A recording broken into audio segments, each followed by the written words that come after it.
झारखंड कांग्रेस की प्रेस वार्ता चल रही है, सीधा आपको वही लिए चलते हैं। दशक में जो आंकड़े आए हैं उस आंकड़े में मोटा मोटी जो भाजपा की केंद्र सरकार ने कटौती की है कि अनुसूचित जातियों को 11.7 लाख करोड़ रुपए और अनुसूचित जनजातियों के लिए 5.75 लाख करोड़ रुपए का बजटीय ये घाटा हुआ है। तो ये कानून के माध्यम से ये सारे चीज़ों को रोका जा सकता है। इनका फंड भी इधर उधर कोई सरकार डाइवर्ट नहीं करे। हमारी जो आंध्र प्रदेश की सरकार है, तेलंगाना की सरकार है, आपके कर्नाटक की सरकार है, इन लोगों ने एक स्पेशल ST/SC के लिए प्रावधान किया है। तो हमारे राष्ट्रीय नेता माननीय राहुल जी का जो यह डिमांड है, मांग है, SC/ST के विकास के प्रति जो प्रतिबद्ध हैं, हम झारखंड प्रदेश कांग्रेस कमेटी के तमाम पदाधिकारी, कार्यकर्ता, सभी लोग, हम लोग भी कटिबद्ध हैं। अब मैं चाहूंगा कि हमारे माननीय विधायक रामेश्वर उरांव जी आप लोग को संबोधित करेंगे। थोड़ा सा हो जाएगा। ठीक। सबसे पहले मैं धन्यवाद दूंगा जी को, जो अध्यक्ष है हमारे स्टेट कांग्रेस के, और फिर राधाकृष्ण किशोर जी को भी, वित्त मंत्री, वर्तमान वित्त मंत्री। देखिए, इस विषय से मैं बहुत वाकिफ रहा हूँ। वाकिफ इसलिए रहा हूँ कि 2 बार यूपीए की सरकार में मुझे NC/ST का अध्यक्ष बनाया गया। उस दरमियान एक मुख्य काम हुआ करता था TSP का, क्योंकि वो डील करता था ट्राइबल से, national tribal schedule tribe commission से। तो मुख्य काम था TSP का समीक्षा करना, जगह जगह स्टेट में घूमकर TSP। बहुत ही फ्रस्ट्रेशन होता था समीक्षा के क्रम में यह देख करके कि ट्राइबल सब प्लान के पैसे को सही ढंग से खर्च नहीं किया जाता। राज्य का नाम नहीं लूंगा, मैं बताऊंगा कि राज्य में TSP के पैसे से पुलिस के लिए गोलियां खरीदी गई, आम समझ। फिर दूसरे राज्य में स्टेट ट्रांसपोर्ट का हेडक्वार्टर बनाया गया था। कोई मतलब नहीं है ट्राइबल के वेलफेयर से। मकसद है 275(1) आर्टिकल है संविधान का, पहले से संविधान जब से लागू है तब से है ये, ट्राइबल के लिए खास करके, कि सरकार, केंद्र सरकार राशि भेजती है विभिन्न राज्यों को आदिवासियों की भलाई के लिए, कल्याण के लिए, और फिर शेड्यूल एरिया के लिए प्रशासन के स्तर को ऊंचा उठाने के लिए। ये 2 मकसद उसके होते हैं। लेकिन यहाँ आने पर, राज्य में आने पर खो जाता है वैसे, कहाँ चला जाता है पता नहीं चलता है। एक राज्य में शहर से एयरपोर्ट जाने वाला रोड TSP के पैसे से बना था। आप समझ सकते हैं कि क्या मतलब, इसका कोई अर्थ है कि नहीं है। इस तरह से घटनाएं होती थी। तो राहुल जी की जो मांग है, हमारे प्रिय नेता राहुल जी की मांग है कि इसको कानून किया जाए, कानून बनाया जाए इस पर, ताकि ये सही ढंग से खर्च हो आदिवासियों की भलाई के लिए और आदिवासी इलाकों के विकास के लिए। 2 मकसद इसके होते हैं, इसके विकास के लिए सही ढंग से खर्चा, ये इस पर कानून बनाया जाना चाहिए। हम धन्यवाद देंगे अपने लोकप्रिय नेता को, राहुल जी को, जिन्होंने यह मुद्दा उठाया। पहले होना चाहिए था, लेकिन चलिए देर ही सही, चलो एक मुद्दा उठा है।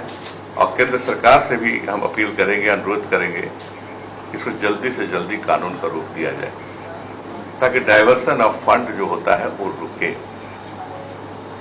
साथ साथ ये कहूंगा मैं, कानून बनाने के साथ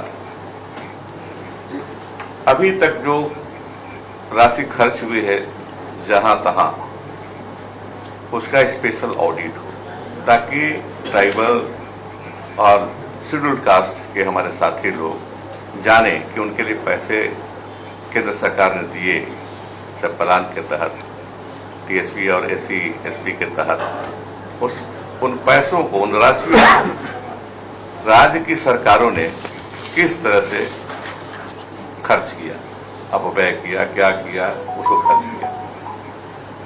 मुझे याद है कि किरण रेड्डी जी थे मुख्यमंत्री आंध्र प्रदेश के, वहां गए थे कमीशन लेकर। एक अच्छी बात हमको उस राज्य में मिली कि जो डायवर्सन होता है उसको रोकने के लिए उन्होंने कानून बनाया था।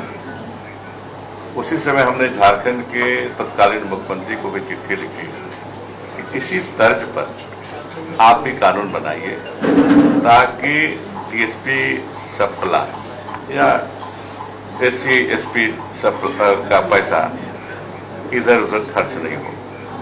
लेकिन सरकार सुनी नहीं, राज्य सरकार सुनी नहीं। आज भी कोई कानून किसी तरह से ये कानून नहीं बना। अंडर डायवर्सन का जो तर्ज बनाना था, जो सलाह दिया था कमीशन ने, आंध्र प्रदेश के तर्ज पर कोई कार्रवाई नहीं हुई। आज भी उसी तरह से चल रहा है काम। फिर मैं बताना चाहूंगा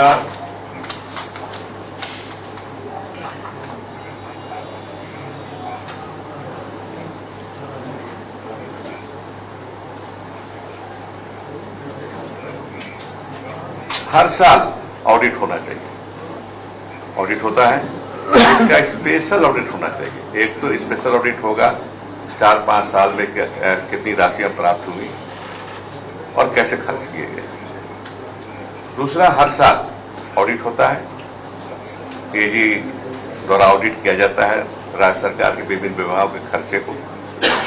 इसका अलग से होना चाहिए ताकि पता हो कि केंद्र सरकार ने कितनी राशि दी टीएसपी या एससी एसपी मद में, और उस पैसे को किस तरह से राज्य सरकार खर्चा की। ये सब चीजें हैं।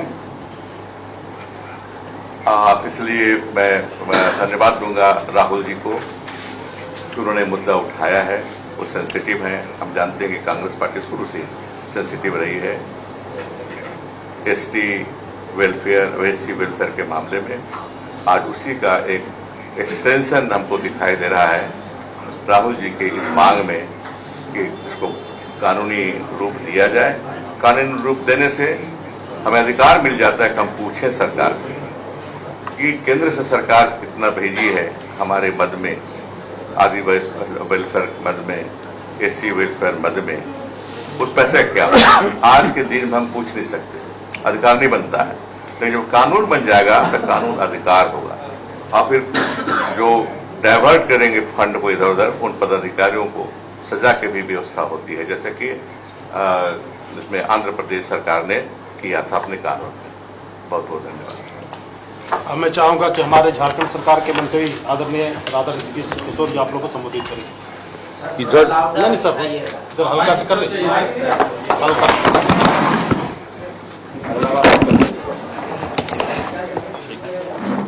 ऐसा नहीं कि मेरा आए ही नहीं। सब आएगा, सब है, सब इच्छा कर। अब वो आ रहा, फोटो आ रहा है ना, वो झलकी दे देंगे चेहरा का। सर उसको भी थोड़ा कर।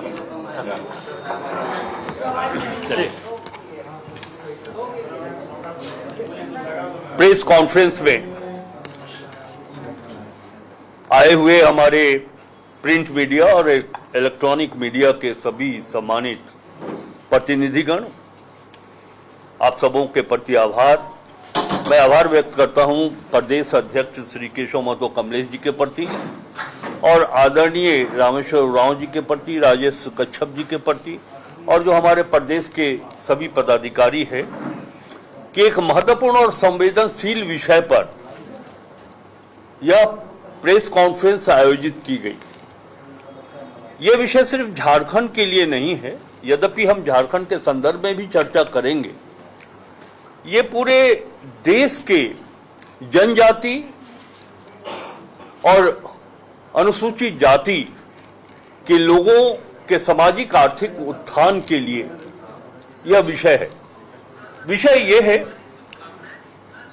कि आदरणीय राहुल गांधी जी ने भारत के संविधान में उल्लेखित जो प्रावधान है उसे लेकर अनुसूचित जनजाति उपयोजना और अनुसूचित जाति उपयोजना को कानूनी दर्जा दिया जाए, कानून बनाया जाए, इसके लिए उन्होंने मांग की है।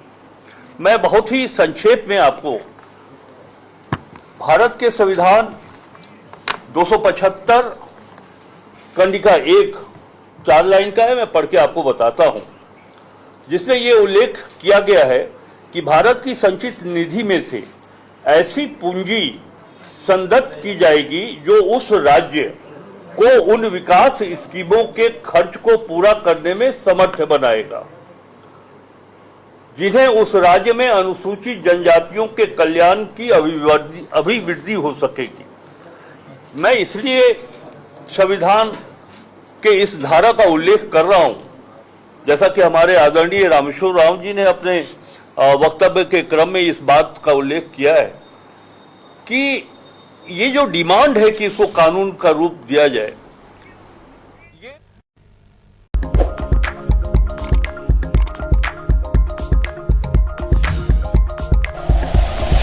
Like and share videos, subscribe करें हमारा चैनल और प्रेस करें बेल आइकॉन। न्यूज़ 11 भारत, सच है तो दिखेगा।